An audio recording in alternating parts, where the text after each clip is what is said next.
Assalamualaikum warahmatullahi wabarakatuh. Seorang sahabat Rasulullah SAW, Sa'ban radhiyallahu anhu, memiliki kebiasaan unik. Dia datang ke masjid sebelum waktu sholat berjamaah. Ia selalu mengambil posisi di pojok masjid pada setiap sholat berjamaah dan iktikaf. Alasannya selalu mengambil posisi di pojok masjid karena ia tidak ingin mengganggu atau menghalangi orang lain yang akan melakukan ibadah di masjid. Kebiasaan ini sudah dipahami oleh semua orang, bahkan Rasulullah SAW sendiri. Pada suatu pagi saat sholat subuh berjamaah akan dimulai, Rasulullah SAW merasa heran karena tidak mendapati Sa'ban radhiyallahu an pada posisi seperti biasanya. Rasul pun bertanya kepada jamaah yang hadir, apakah ada yang melihat Sa'ban? Tapi tidak ada seorang pun yang melihat Sa'ban. Sholat subuh pun sengaja ditunda sejenak untuk menunggu kehadiran Sa'ban.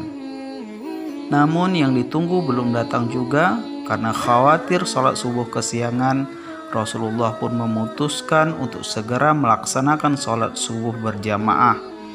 Hingga sholat subuh selesai pun Sa'ban belum datang juga. Selesai sholat subuh, Rasulullah pun bertanya kepada para sahabat, apakah ada yang mengetahui kabar Sa'ban?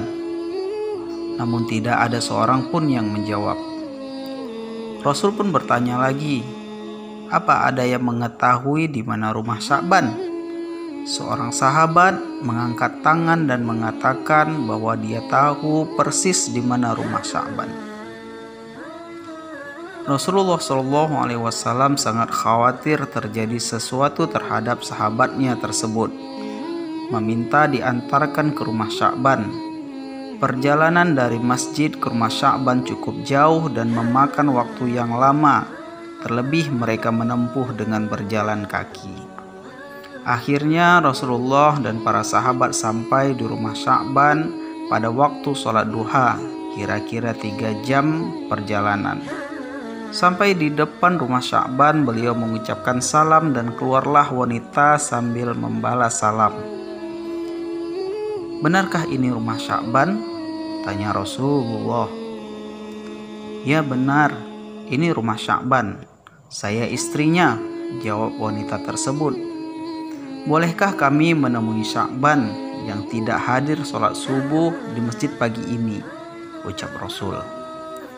Dengan berlinang air mata, istri Sa'ban menjawab, beliau telah pergi meninggalkan dunia ini tadi pagi ya Rasulullah. Inna lillahi wa inna ilaihi raji'un, jawab semuanya. Satu-satunya penyebab Sa'ban tidak hadir sholat subuh di masjid adalah karena ajal menjemputnya. Beberapa saat kemudian istri Sa'ban bertanya, ya Rasulullah, ada sesuatu yang jadi tanda tanya bagi kami semua, yaitu menjelang kematiannya dia berteriak 3 kali dengan masing-masing teriakan disertai satu kalimat. Kami semua tidak paham apa maksudnya. Apa saja kalimat yang diucapkannya? Tanya Rasulullah. Di masing-masing teriakannya dia berucap kalimat, aduh, kenapa tidak lebih jauh? Aduh, kenapa tidak ada yang baru? Aduh, kenapa tidak ada semuanya? Jawab istri Sa'ban. Rasulullah SAW pun melantunkan ayat yang terdapat di dalam Quran surat Qaf ayat 22. Sesungguhnya kamu berada dalam keadaan lalai dari hal ini, maka kami singkapkan dari kepadamu hijab yang menutupi matamu, maka penglihatanmu pada hari ini amat sangatlah tajam. Saat Sa'ban radhiyallahu anhu dalam keadaan sakratul maut, perjalanan hidupnya ditayangkan ulang oleh Allah Subhanahu wa taala. Bukan hanya itu, semua ganjaran dari perbuatannya diperlihatkan oleh Allah. Apa yang dilihat oleh Sya'ban tidak bisa disaksikan oleh orang lain. Dalam pandangannya yang tajam itu, Sya'ban melihat suatu adegan di mana kesehariannya dia pergi pulang ke masjid untuk sholat berjamaah 5 waktu sehari semalam. Kawan-kawan yang dimuliakan oleh Allah Subhanahu wa Ta'ala, perjalanan Sya'ban sekitar 3 jam jalan kaki. Tentu itu bukan jarak yang dekat. Dalam tayangan itu pula Sya'ban diperlihatkan pahala yang dia peroleh dari langkah-langkahnya menuju masjid, kata Rasulullah SAW. Dia melihat seperti apa bentuk surga yang dijanjikan sebagai ganjarannya. Saat dia melihat, dia berucap, "Aduh, mengapa tidak lebih jauh?" Timbul penyesalan dalam diri Sya'ban radhiyallahu anhu. Mengapa rumahnya tidak lebih jauh supaya pahala yang dia dapat lebih indah? Dalam penggalan kalimat berikut, Sya'ban radhiyallahu anhu melihat saat ia akan berangkat sholat berjamaah di musim dingin. Saat ia membuka pintu, berhembuslah angin dingin yang menusuk tulang. Dia masuk ke dalam rumahnya dan mengambil satu baju lagi untuk dipakainya. Dia memakai 2 baju. Sya'ban memakai pakaian yang bagus di dalam dan yang jelek atau yang butut di luarnya. Dia berpikir jika kena debu tentu yang kena hanyalah baju yang luar, dan sampai di masjid dia bisa membuka baju luar dan sholat dengan baju yang lebih bagus.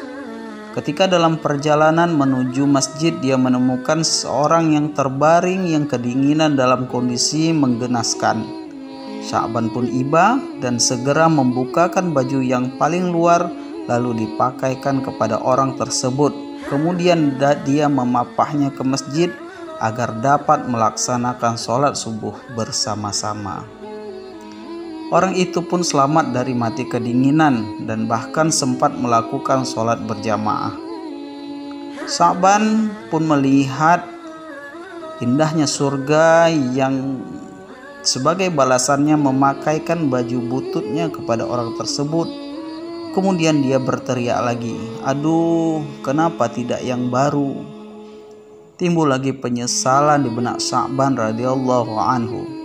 Jika dengan baju butut saja bisa mengantarkannya dengan pahala besar, sudah tentu dia akan mendapatkan pahala yang lebih besar jika dia memberikan pakaian yang baru.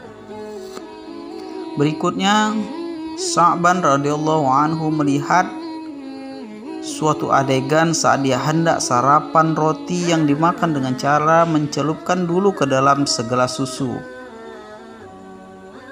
Ketika baru saja ia mulai makan, muncullah pengemis di depan pintu yang meminta sedikit roti karena sudah 3 hari perutnya tidak diisi makanan.